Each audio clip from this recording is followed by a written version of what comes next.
اس میں جو ہے یہ عبداللہ ابن عمر رضی اللہ عنہما نے روایت کیا ہے، حضرت عبداللہ ابن عمر رضی اللہ عنہما، اور یہ سب سے بڑی دلیل ہے رفع دین کے حامیوں کی، سب سے بڑی دلیل یہی ہے عبداللہ ابن عمر کی، اور بس ان سے یہ ایک روایت آئی ہے عبداللہ ابن عمر سے۔ باقی اور روایتیں کچھ ہیں مگر وہ اس پائی کی نہیں ہیں، سب سے زیادہ مضبوط دلیل یہی ہے۔ حضرت عبداللہ ابن عمر نے کہا رسول اللہ صلی اللہ علیہ وسلم جب رکوع میں جاتے تو ہاتھ اٹھاتے تھے، اور جب رکوع سے سر اٹھاتے تو ہاتھ اٹھاتے تھے۔ اب ہم یہ کہتے ہیں کہ یہ جو حدیث آئی ہے یہ پہلے کا واقعہ ہے، اس کے اندر کہیں بھی یہ نہیں ہے کہ آپ نے ہمیشہ ایسا کیا۔ یہ اصل مسئلہ سمجھنے کا ہے، اس حدیث میں یہ نہیں کہ آپ نے ہمیشہ ایسا، بلکہ کسی زمانے میں ایسا کیا۔ ہم انکار نہیں کر رہے، ہم مانتے ہیں رفع دین ہوا ہے، مگر کسی زمانے میں ہوا ہے، ایک وقت تک ہوا ہے، اس کے بعد نہیں ہوا۔ اور ہم اس کے جواب میں یہ کہتے ہیں کہ دیکھیں کوئی ایک حدیث ہمیں ایسی لا دیں جس میں رسول اللہ صلی اللہ علیہ وسلم کی آخری نماز یہ بتائی گئی ہو کہ اس میں آپ نے رفع دین کیا، یا یہ کہا گیا ہو کہ حضور نے ہمیشہ رفع دین کیا آخری وقت تک، نہیں بتا سکتے۔ تو اب ہم یہ بات کیوں کہہ رہے ہیں کہ یہ پہلے کا واقعہ ہے پھر اس کے بعد منسوخ ہو گیا؟ اس کی وجہ یہ ہے کہ ایسی کئی روایتیں ہیں حضرت عبداللہ ابن عمر سے ہی حدیثیں آئی ہیں کہ جس میں وہ فرماتے ہیں رسول اللہ صلی اللہ علیہ وسلم پہلی دفعہ رفع دین کرتے تھے جب نماز شروع کرتے تھے، اس کے بعد نہیں کرتے۔ یہ حضرت عبداللہ ابن عمر سے ہی آئی ہے، یہاں بھی آئی ہے اور وہاں بھی انہوں نے روایت کی۔ تو اس کا مطلب یہی ہوا نا کہ وہ پہلے والی بات بھی بیان کر رہے ہیں اور بعد والی بات بھی بیان کر رہے ہیں۔ جو پہلے تھا وہ منسوخ ہو گیا، جو بعد میں ہے وہ ناسخ ہے، محکم ہے، اس پہ عمل ہوگا۔ اب وہ کہاں پر ہے؟ مزے کی بات سنیے، یہ تو امام بخاری لائے ہیں، اور وہ جو حدیث ہے جس میں انہوں نے ترک رفع دین کا ذکر کیا وہ ان کے استاد لائے ہیں، امام بخاری کے استاد ہیں اور امام مسلم کے بھی استاد ہیں، ان کا نام ہے امام حمیدی۔ امام حمیدی کی کتاب ہے، اس کا نام ہے مسند حمیدی، اور یہ کتاب چھپی ہے مدینہ منورہ سے، مکتبہ سلفیہ مدینہ منورہ سے کتاب چھپی ہوئی ہے۔ اس کتاب میں حضرت عبداللہ ابن عمر رضی اللہ عنہما کی جو حدیث آئی ہے وہ یہ ہے کہ وہ فرماتے ہیں رسول اللہ صلی اللہ علیہ وسلم جب نماز پڑھتے تو صرف پہلی دفعہ ہاتھ اٹھاتے تھے، اس کے بعد نہیں اٹھاتے تھے۔ تو اس سے ثابت ہو گیا کہ یہ حدیث منسوخ ہے۔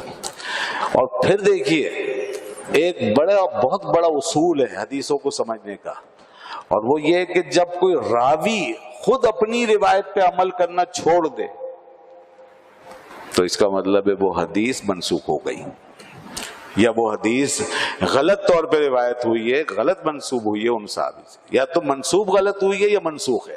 ایک بات ضرور ہوگی، کیونکہ یہ ہو نہیں سکتا کہ ایک راوی اور وہ صحابی ہو ایک روایت کو کرے اور پھر اس کے خلاف چلے، یہ ہو نہیں سکتا۔ کوئی صحابی اگر اپنی روایت پہ عمل نہیں کرے گا، قصدن چھوڑ دے گا حضور کی بات کو، رسول اللہ کے فرمان کو، تو وہ صحابی کی شان کے خلاف ہوگا۔ صحابی ایسا کر ہی نہیں سکتے، وہ ہماری طرح بے عمل تھوڑی تھے کہ قول و فعل میں ان کے تضاد پایا جائے۔ تو اب عبداللہ ابن عمر رضی اللہ عنہما کا مسئلہ یہ ہے کہ ان سے یہ ثابت ہے، امام طحاوی نے لکھا اور لوگوں نے لکھا کہ ان کے شاگرد تھے مجاہد، اور مجاہد یہ کہتے ہیں کہ صلیت خلف ابن عمر رضی اللہ عنہما فرأیتہ، فرماتے میں نے ابن عمر رضی اللہ عنہما کو نماز پڑھتے ہوئے دیکھا، تو میں نے یہ دیکھا کہ وہ صرف پہلی دفعہ ہاتھ اٹھاتے تھے، اس کے بعد ہاتھ نہیں اٹھاتے تھے۔ یہ ان کے شاگرد مجاہد کہہ رہے ہیں۔ اور دوسری جگہ انہوں نے سال بھی بتایا کہ میں نے پورے 2 سال نماز پڑھی ہے اپنے استاذ محترم کے پیچھے، اور مجاہد کوئی چھوٹے موٹے آدمی نہیں، ایک تو شاگرد کیسی ہستی کے ہیں، اور اس کے علاوہ بھی انہوں نے کئی صحابہ کو دیکھا ہوا ہے۔ وہ فرماتے ہیں میں نے 2 سال نماز پڑھی حضرت عبداللہ ابن عمر رضی اللہ عنہ کے پیچھے، تو انہوں نے رفع دین نہیں کیا، میں نے نہیں دیکھا ان کو یہ کرتے ہوئے۔ اس حساب سے ان سے روایت بھی آ گئی اور ان کا عمل بھی پتہ چل گیا۔ اس سے صاف ظاہر ہے کہ بخاری میں جو حدیث آئی ہے یہ منسوخ ہے، اور یہ ایک حدیث نہیں، ایسی بہت سی حدیث ہیں جو منسوخ ہیں، مگر روایت کرنے والے روایت کرتے، کیونکہ حدیث تو ہے نا، روایت ہوتی ہے۔ حدیث کی کتاب سے، وہ تو سند دیکھتے ہیں نا، سند اگر صحیح ہے تو روایت کریں گے. جیسے کہ وہ قعدے میں رفع دین کی روایتیں آئی ہیں نا، حالانکہ منسوخ ہے. اس کے بعد آگے بڑھیے. عبداللہ ابن مسعود رضی اللہ عنہ، وہ تو بہت سینئر ہیں. حضرت عبداللہ ابن عمر جو یہاں پر ہیں، ان سے بھی کہیں زیادہ سینئر ہیں عبداللہ ابن مسعود. عمر میں بھی بڑے ہیں اور علم و فقاہت میں بھی زیادہ ہیں، جن کی تعریف خود رسول اللہ صلی اللہ علیہ وسلم نے فرمائی. افقہ الناس جن کو کہا گیا، سارے لوگوں میں سب سے زیادہ فقیہ. وہ کیا کہہ رہے ہیں؟ ان سے روایت ہے. اور دیکھیں جو بڑی عمر کے لوگ ہوتے تھے اور فقہا ہوتے تھے، علماء و فقہا، ان کو رسول اللہ صلی اللہ علیہ وسلم آگے کھڑا کرتے تھے، اور جو کم عمر لوگ ہوتے تھے وہ پیچھے تھے. عبداللہ ابن عمر رضی اللہ عنہ چھوٹے تھے عمر کے لحاظ سے، تو اب اس لحاظ سے پیچھے کھڑے ہوتے تھے. تو یہ بھی ایک فرق دیکھیں. تو اب یہ آپ یہ روایت کر رہے ہیں، اور عبداللہ ابن مسعود جو آگے کھڑے ہیں پہلی صف میں، وہ کیا کہہ رہے ہیں؟ اب امام ترمذی کی حدیث سنیے. امام ترمذی نے اس حدیث کو روایت کیا، اور وہ فرماتے ہیں کہ حضرت عبداللہ ابن مسعود رضی اللہ عنہ سے یہ روایت آئی کہ وہ فرماتے تھے لوگوں سے، الا اصلی بکم صلاۃ رسول اللہ، کیا میں تم کو رسول اللہ صلی اللہ علیہ وسلم کی نماز پڑھ کے نہ بتاؤں؟ لوگوں نے کہا جی بتائیے. تو فصلى ولم يرفع يديه الا في اول مرة، فرمایا کہ انہوں نے نماز پڑھی مگر ہاتھ صرف ایک دفعہ اٹھایا، پہلی دفعہ، دوسری دفعہ ہاتھ نہیں اٹھایا.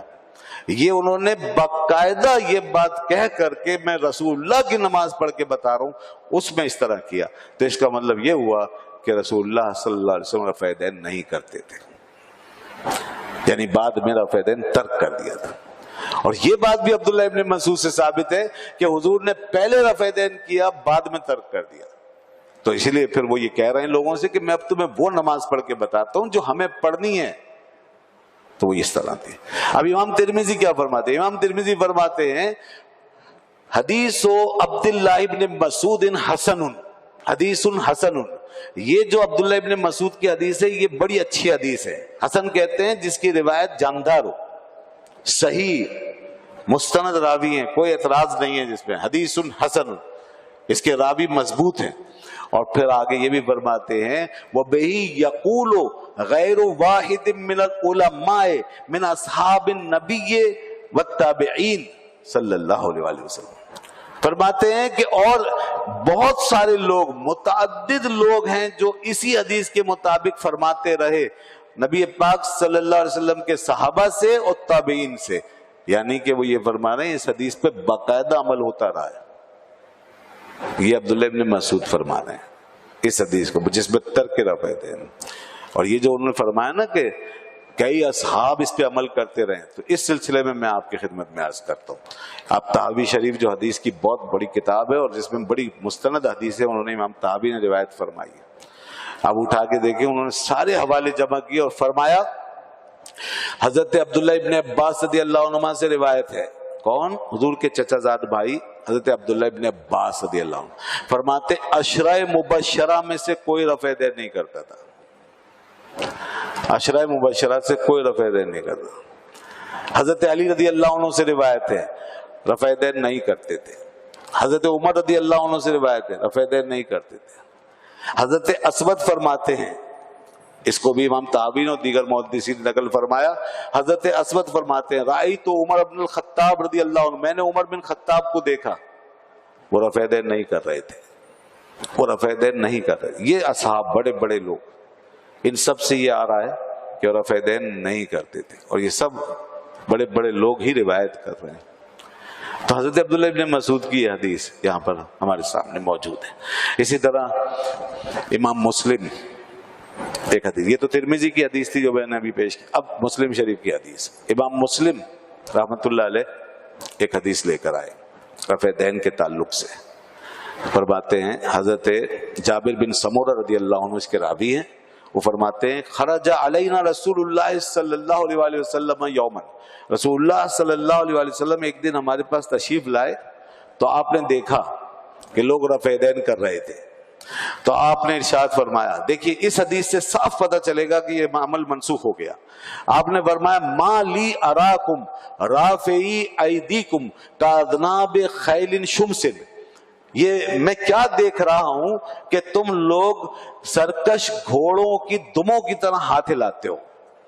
اور فرمایا آپ نے یہ الفاظ حدیث میں آئے ہیں اس عمل کے لیے. پھر فرمایا تم لوگ سرکش گھوڑوں کی دموں کی طرح ہاتھ ہلاتے ہو.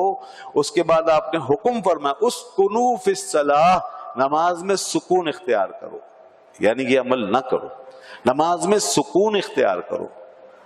تو غور فرمائیے آپ، اس حدیث سے ہمارے ائمہ نے فرمایا کہ جب آپ نے یہ فرمایا کہ اسکنوا فی الصلاۃ اور پیچھے رفع دین کی بات ہے، تو اس کا مطلب ہے رفع دین حضور نے منسوخ کر دیا اور لوگوں کو بعد میں یہ حکم دیا کہ اب تم یہ کام مت کرو، اب سکون سے نماز پڑھا کرو. تو اس کے بعد رفع دین چھوڑ دیا لوگوں نے. مگر جو لوگ دیکھ کر چلے گئے، کہیں اور سے آئے تھے چلے گئے، تو وہ پھر روایت کرتے رہے. تو اس طرح امت میں رفع دین رہا بھی ہے. یہ وجہ اگر کسی کے ذہن میں یہ سوال ہو کہ پھر سب کیوں نہیں کرتے ایسا اور یہ حدیثیں ان کو کیوں نہیں ملی، تو اس کی وجہ یہ ہوتی ہے کہ یہ سلسلہ رائج ہو گیا اور آج تک چلا آ رہا ہے. تو وہ اپنی جگہ ٹھیک ہے، مگر ہم جس پروسیس سے جا رہے ہیں وہ بڑا بالکل ایکوریٹ، اور اس میں ہم دیکھ رہے ہیں کہ براہ راست رسول اللہ صلی اللہ علیہ وسلم کے ساتھ جو اٹیچ ہیں آخری وقت تک، وہ اصحاب یہ بات بیان کرتے ہیں. جو بعد میں وہیں مدینے میں نمازیں پڑھاتے رہے، ان سے یہ آ رہا ہے. جو حضور کے قریب ہیں وہ یہ بتا رہے ہیں. عبداللہ ابن زبیر رضی اللہ عنہ، وہ بھی ساری زندگی مدینے میں رہے، یہاں تک کہ خلافت قائم کی وہیں حجاز میں، مکے میں اپنی یزید کے زمانے میں. اصل خلافت ان کی تھی. تو حضرت عبداللہ ابن زبیر رضی اللہ عنہ سے یہ بات آئی کہ ایک شخص رفع دین کر رہا تھا، تو آپ نے اس کو روکا اور کہا کہ کیا کر رہے ہو تم؟ کیا تمہیں معلوم نہیں کہ رسول اللہ صلی اللہ علیہ وسلم نے یہ عمل چھوڑ دیا تھا؟ پہلے آپ نے رفع دین کیا، پھر اس کو چھوڑ دیا تھا، لہذا یہ نہ کرو. تو آپ نے اس شخص کو باقاعدہ منع کیا کہ رفع دین نہ کرو. تو وہ روکتے بھی تھے، جہاں تک وہ ان کی رسائی تھی وہاں اگر دیکھتے تو کہتے نہیں ہم نے تو یہ دیکھا ہے اور یہ بات کا عمل یہ ہے. تو یہ ان کا فرض تھا نا بات کا عمل بتانا. تو جہاں تک ہو سکا وہ انہوں نے بتا دیا، اور جن کو نہیں پتا چلا تو میں نے عرض کر دیا کہ پھر وہاں پر آئی چکے. تو اس لیے ہم آج اس بات پر چل رہے ہیں کہ رفع دین منسوخ ہوا. رفع دین ہوا کیوں تھا؟ اس کی بعض لوگ جو ہیں وہ ایک عوام میں مشہور ہے لاجک، وہ لوگ بیان کر دیتے ہیں. بعض لوگ جو ہیں ناواقفیت کی وجہ سے تقریروں میں بیان کرتے، جو سنی سنائی باتیں کرتا ہے نا تقریروں میں یا اسٹیجوں پہ بیٹھ کے، تو پھر ایسی باتیں کرے گا. آج کل سوشل میڈیا کا بھی دور ہے تو اس میں بھی آ جاتی ہیں ایسی باتیں. تو ایک بات جو ہے لوگوں میں یہ مشہور ہے کہ رفع دین اس لیے شروع ہوا تھا کہ اس وقت کچھ لوگ آستینوں میں بت لے کر آتے تھے. وہ بت لے کر آتے تھے چھوٹے چھوٹے آستینوں میں چھپا کر. تو پھر جب یہ بات ہوئی تو اللہ نے حکم دے دیا کہ اے حبیب آپ رفع دین کریں، ایسے کر کے ہاتھ اٹھائیں تاکہ ان کے بت گر جائیں. تو بت تو پہلی دفعہ میں ہی گر جانے تھے، جو پہلا ہوا رفع دین جب تکبیر ہوتی ہے پہلی تو اسی وقت گر جانے تھے وہ. تو پھر بعد میں بتوں کو گرانے کا کیا معاملہ؟ تو یہ بس ایسی بات ہے. بت والے لوگ مسجد میں کیوں آئیں گے بھلا؟ جو مسجد میں آئے گا بت لے کے آئے گا تو اللہ کو مانتا ہے اسی لیے تو مسجد میں آیا. تو ایسا کوئی نہیں کہ مشرک جو ہیں وہ منافق آتے تھے، تو وہ تو مشرک نہیں تھے، وہ تو منافق تھے. یعنی منافق جو تھے وہ شرک تھوڑی کرتے تھے، وہ تو دوسری وجہ سے کافر تھے، وہ ان کا مسئلہ دوسرا تھا. تو شرک کرنے والے ان کا کہاں ہے کہ وہ مسجد میں آتے تھے، وہ کیوں آئیں گے؟ تو اس لیے یہ بالکل غلط ہے، جہالت ہے، ایسا کچھ نہیں. اس کی حکمت اللہ ہی جانتا ہے. اچھا اقبال کا ایک شعر بھی ہے، اس سے بھی لوگوں نے یہ تقویت حاصل کر لی کہ شاید واقعی ہوگا ایسا کہ اگرچہ بت ہیں جماعت کے آستینوں میں، مجھے ہے حکم ازا لا الہ الا اللہ. اقبال نے یہ شعر کہا. خیر وہ شاعر کا ایک انداز ہوتا ہے، جو چیز مشہور ہوتی ہے اسی کو ضرب المثل بنا لیتا ہے اور ایک تخیل کا ذریعہ بنا لیتا ہے. تو یہ شاعرانہ تخیل ہو سکتا ہے، اس سے استدلال نہیں ہوتا کوئی. تو بھلا ایسی کوئی حدیث نہیں ہے کہ لوگ بت لے کر آتے تھے. اس کی حکمت کیا ہے یہ اللہ ہی جانتا ہے. نماز میں ایک چیز نہیں بہت سی چیزیں منسوخ ہوئی ہیں. ایک تو ہم یہ بات نہیں جانتے کہ نماز جو ہے گریجولی اپنی اس مقام پہ پہنچی ہے. پہلے دن ایسی نماز نہیں پڑھی گئی تھی جیسی اب پڑھی جا رہی ہے. نماز میں کئی چیزیں دیکھیں، قبلہ بدلا، قبلے دو ہوئے نا، یہ بھی تھا۔ اسی طریقے سے نماز کے اندر ابتدا میں باتیں بھی کی جاتی تھی، سلام دعا بھی ہوتی تھی، باقاعدہ لوگ آتے، خود نبی پاک صلی اللہ علیہ وسلم سلام کا جواب دیتے تھے۔ جب کوئی آتا تھا مسجد تو آپ کو سلام کرتا، آپ جواب دیتے تھے۔ اسی طرح لوگ ایک دوسرے سے بات کر لیتے تھے، مثلا کوئی بعد میں آیا، اسے نہیں پتا کتنی رکعتیں ہو گئی ہیں، تو وہ پوچھتا تھا پھر کہ بھائی کتنی رکعت، پھر وہ بتاتے تھے۔ اس طرح یہ بات چیت بھی ہوتی۔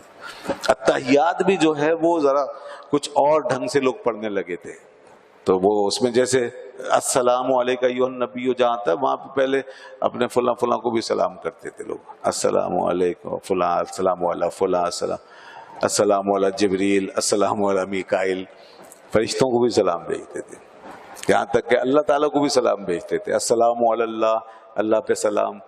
تو حضور نے فرمایا نہیں، اللہ تعالیٰ تو خود سلام ہے، اس کا نام ہی سلام ہے، وہ تو سلامتی بھیجتا ہے، تو لہذا اب تم اتحیات ایسے پڑھو۔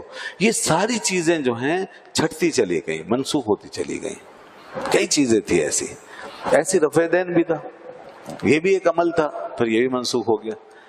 تو اب جو ہے آج امت میں وہ چیزیں جو منسوخ ہونا جن کا پوری دنیا کو پتہ نہیں چلا تو وہ نکل کر آ گئیں باہر، اور جن کا منسوخ ہونا پوری امت کو پتہ چل گیا وہ وہیں سٹاپ ہو گئی، وہیں سٹاپ ہو گئی۔ جیسے بات چیت کرنا بالکل سٹاپ ہو گیا۔ ایک اور عمل مجھے یاد آیا، وہ بھی منسوخ ہوا، رکوع میں ایسے ہاتھ رکھتے تھے ٹانگوں کے بیچ میں، دونوں رانوں کے بیچ میں ایسے ہاتھ کو رکھتے تھے، اور یہ چیز بعد میں بھی رائج ہوئی ہے تھوڑی سی، اور روایتوں میں آئی بعض اصحاب اسی طرح نماز پڑھتے تھے، ایسے بیچ میں ہاتھ رکھ کے رکوع کے اندر۔ تو اب کوئی اگر ڈائریکٹ حدیث پڑھے گا تو وہ تو پھر یہ بھی لے لے گا، ٹھیک ہے سب کی نماز غلط، مجھے نے تو حدیث میں یہ پڑھا ہے۔ تو اسی لیے دیکھیے ان ائمہ نے آنے کے بعد دین کو منضبط کر دیا، سسٹمیٹک کر دیا، اور ہم ایک دوسرے سے لڑنے بھڑنے سے بچ گئے، ورنہ تو حدیثوں میں یہ ساری چیزیں موجود ہیں، تو اب کتنی نمازیں اس طرح عام ہو جائیں گی، کتنے طریقے بن جائیں گے۔ تو یہ بھی تھا، تو یہ سب چیزیں چھٹ گئیں، کئی چیزیں نکل گئیں، اور پھر جو ہے جو نماز اب آئی ہمارے سامنے وہ یہ۔ تو اب امام اعظم حنیفہ رحمۃ اللہ علیہ نے جو نماز ہمیں مسائل جو بیان فرمائے اور جو نماز کا طریقہ ان سے ہوتا ہوا آیا ہے وہ ان دلائل کے ساتھ ہوتا ہوا آ رہا ہے۔ امام اعظم حنیفہ کی دلیل اتنی مضبوط ہوتی تھی کہ اس وقت بھی بعض ائمہ سے ان کا جب اس پر کوئی بات ہوتی، کوئی بحث ہوتی تو وہ لاجواب ہو جاتے تھے۔ جیسے کہ اب دلیل کی بات ہے نا، تو کوئی اور بھی ایک دلیل لا رہا ہے۔ امام اوزاعی سے جب وہاں حرمین میں حضرت امام ابو حنیفہ کی بات چیت ہوئی تو امام اوزاعی نے کہا کہ ابو حنیفہ ہم نے سنا ہے آپ نماز میں رفع دین نہیں کرتے، تو حضرت ابو حنیفہ رحمۃ اللہ علیہ نے فرمایا کہ آپ رفع دین کیوں کرتے ہیں، آپ بتائیے۔ تو کہا ہم تو رفع دین اس لیے کرتے ہیں کہ ہمیں زہری نے روایت کیا، زہری کو سالم نے روایت کیا، سالم نے عبداللہ ابن عمر سے روایت کیا، اور انہوں نے یہ آگئی وہی روایت۔ عبداللہ ابن عمر نے فرمایا کہ رسول اللہ صلی اللہ علیہ وسلم رکوع سے اٹھتے ہوئے رکوع کو جاتے وقت رفع دین کرتے تھے، رکوع کو جاتے وقت رکوع سے اٹھتے ہوئے رفع دین کرتے تھے، تو ہمیں تو اس طرح پتہ چلا۔ تو حضرت ابو حنیفہ رحمۃ اللہ نے فرمایا، اور ہمیں حماد نے بتایا، اور حماد کو ابراہیم نخعی نے بتایا، اور ابراہیم نخعی کو اسود و علقمہ نے بتایا، اور انہیں حضرت عبداللہ ابن مسعود نے بتایا کہ رسول اللہ صلی اللہ علیہ وسلم رفع دین نہیں کرتے تھے۔ انہوں نے کہا ہم آپ کے سامنے، وہ کہہ رہے ہیں اب ہم آپ کے سامنے زہری اور سالم اور عبداللہ ابن عمر کی روایت بیان کر رہے ہیں۔ تو حضرت امام اعظم حنیفہ نے فرمایا، اور ہم آپ کو یہ بتا رہے ہیں کہ یہ جو حماد ہیں یہ بہت بڑے فقیہ ہیں، آپ کے زہری پر یہ غالب ہیں، دنیا جانتی ہے کہ ہم جن سے روایت کر رہے ہیں وہ آپ کے راوی سے زیادہ فقیہ ہے، یعنی زیادہ فکر رکھتا ہے۔ اور پھر اس کے اوپر ابراہیم جو ہیں وہ سالم سے کہیں زیادہ بڑے فقیہ ہیں، اور ان کے اوپر ہیں پھر اسود، علقمہ، یہ وہ لوگ ہیں جن کی فقاہت عبداللہ ابن عمر سے کم نہیں ہے۔ اور پھر ہمارے اوپر آتے ہیں عبداللہ ابن مسعود صحابی رسول صلی اللہ علیہ وسلم، اور وہ تو عبداللہ ابن مسعود تو پھر عبداللہ ابن مسعود ہی ہیں، یہ الفاظ ان کے تھے باقاعدہ کہ عبداللہ ابن مسعود تو پھر عبداللہ ابن مسعود۔ اس پر امام اوزاعی خاموش ہو گئے۔ دیکھیے وہ لوگ جو ہیں خواہ حجت نہیں کرتے تھے، جب دیکھ لیتے کہ ہماری دلیل اب کمزور پڑ گئی خاموش ہو گئے، اور جب انہوں نے دیکھ لیا کہ ان کی جو لسٹ ہے وہ بہت بھاری ہے تو کچھ نہیں بول سکے. وہ یہ نہیں خواہ مخواہ اب چونکہ ان کے آدمی ان کا راوی ہے تو اس کے پرچے اڑا دو, اس کا انکار کر. نہیں, دنیا جانتی تھی کہ امام اعظم نے جو راوی پیش کیے وہ بہت مستند ہے. تو یہ ان میں جو ابراہیم نخعی ہیں جو امام اعظم حنیفہ کے دادا استاد ہیں, تو ان سے جب کسی نے یہ کہا کہ جی عبداللہ ابن مسعود رضی اللہ عنہ نے فلاں صحابی نے روایت کیا کہ رسول اللہ صلی اللہ علیہ وسلم رفع دین کرتے تھے, تو انہوں نے جواب دیا ارے فلاں صاحب نے ایک آدھ دفعہ دیکھا ہے کہ رسول اللہ صلی اللہ علیہ وسلم رفع دین کرتے تھے, اور ہم عبداللہ ابن مسعود سے روایت کرتے ہیں اور انہوں نے رسول اللہ صلی اللہ علیہ وسلم کو 50 مرتبہ دیکھا ہے کہ حضور رفع دین نہیں کرتے تھے. یہ ابراہیم نخعی نے فرمایا بڑے جلال کے ساتھ کہ تم جن کی بات کر رہے ہو انہوں نے ایک آدھ دفعہ دیکھا ہے, اور ہم جن کی بات کر رہے ہیں وہ آگے کھڑے ہیں اور انہوں نے 85 مرتبہ دیکھا ہے کہ حضور رفع دین نہیں کرتے تھے. تو جناب یہ اس طریقے سے بڑے بڑے ائمہ نے اپنی دلیلیں دی ہیں, اور اس میں اصولی طور پہ یہ بحث کی ہے. اس میں راوی بھی آئے ہیں, اس میں جناب یہ ٹیکنیکلٹی بھی ہے کہ یہ منسوخ ہے رفع دین والی حدیث. اس میں یہ بھی دیکھا گیا کہ جو راوی ہے اس کی روایت کرنے والا وہ اپنی روایت پہ عمل نہیں کر رہا. تو یہ ساری چیزیں ہیں, اور اس میں یہ بھی دیکھا جا رہا ہے کہ بڑے بڑے اصحاب کہاں کھڑے ہیں. عشرہ مبشرہ کا نام آیا, حضرت علی کا نام آیا, حضرت عمر کا نام آیا ہے, ان سب بزرگوں کا نام آ رہا ہے اس کے اندر. تو یہ بڑے بڑے لوگ, تو یہ ہے ہمارا موقف اس سلسلے میں. اب کوئی اس ایک روایت کو لے کے گھومتا رہے بھائی. ہم نے تو امام بخاری کے استاد کا بھی حوالہ دے دیا ہے حمیدی کا, اور بھی یہ سارے ترمذی کے حوالہ آ گیا, ابو داؤد شریف میں بھی ہے. برا بن عازب سے حضرت ابو داؤد نے روایت کیا, امام ابو داؤد نے, حضرت برا بن عازب کہتے ہیں کہ رسول اللہ صلی اللہ علیہ وسلم سوائے تکبیر افتتاح کے اور کبھی رفع دین نہیں کرتے تھے, سوائے پہلی تکبیر کے. یہ ان سے آیا ہے برا بن عازب سے. اور یہ بھی روایت کیا ہمارے ائمہ نے, امام طحاوی نے اور دارقطنی وغیرہ نے, کہ رسول اللہ صلی اللہ علیہ وسلم فرمایا کہ صرف 7 جگہوں پر ہاتھ اٹھاؤ, صرف 7 مقامات پر ہاتھ اٹھاؤ. اس میں سے 3 مقامات کا تعلق نماز سے ہے اور 4 مقامات کا تعلق حج سے ہے. جو 3 نماز میں ہیں مقامات ہاتھ اٹھانے کے, اس میں آپ نے ارشاد فرمایا جب پہلی تکبیر کہو تو ہاتھ اٹھاؤ, اور جب قنوت پڑھو دعائے قنوت تو اس وقت ہاتھ اٹھاؤ, اور جب عیدین کی تکبیریں کہی جائیں اس وقت ہاتھ اٹھاؤ.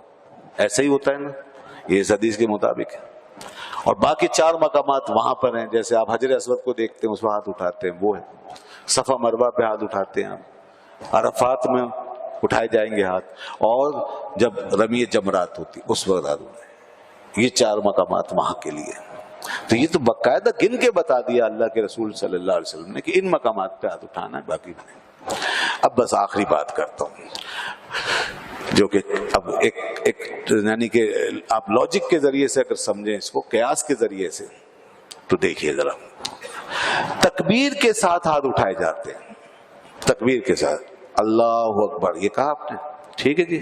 اس کے بعد پھر اب آپ تکبیریں کہہ رہے ہیں, تکبیریں کہہ رہے ہیں آپ جو تکبیریں کہہ رہے ہیں, تو اس میں اب جس تکبیر میں اختلاف ہے وہ رکوع والی ہے. ہم رکوع میں گئے, بعض نے کہا ہاتھ اٹھائیں, ہم کہتے نہیں اٹھائیں گے ہم. پھر رکوع سے جب کھڑے ہوئے یہ ایک تکبیر ہے سمیع اللہ لمن حمدہ, اس وقت انہوں نے کہا کہ ہاتھ اٹھائیں, ہم نے کہا نہیں, بلکہ سمیع اللہ لمن حمدہ بھی نہیں, اللہ اکبر کہتے ہوئے جب جائیں گے نا سجدے میں اس پہ ہاتھ اٹھائیں, ہم کہتے نہیں اس پہ نہیں. اب ہم یہ کہتے ہیں کہ یہ بتائیے کہ یہ جو 2 تکبیریں ہیں جس پہ آپ کہہ رہے ہیں ہاتھ اٹھائیں, یہ تکبیریں کس نوعیت کی ہیں؟ کیا یہ دونوں تکبیریں فرض ہیں یا سنت ہیں؟ یہ دونوں تکبیریں جو پہلی تکبیر ہے اس کے حکم میں ہے, یا جو سجدے کے اندر تکبیر کہی جاتی ہے اس کے حکم میں؟ دیکھیے سجدے میں بھی تکبیر کہتے ہیں, آپ ذرا سمجھیے گا اس بات کو. سجدے میں گئے تکبیر کہی, وہاں ہاتھ نہیں اٹھاتے. سجدے سے اٹھے تکبیر کہی, وہاں ہاتھ نہیں اٹھاتے.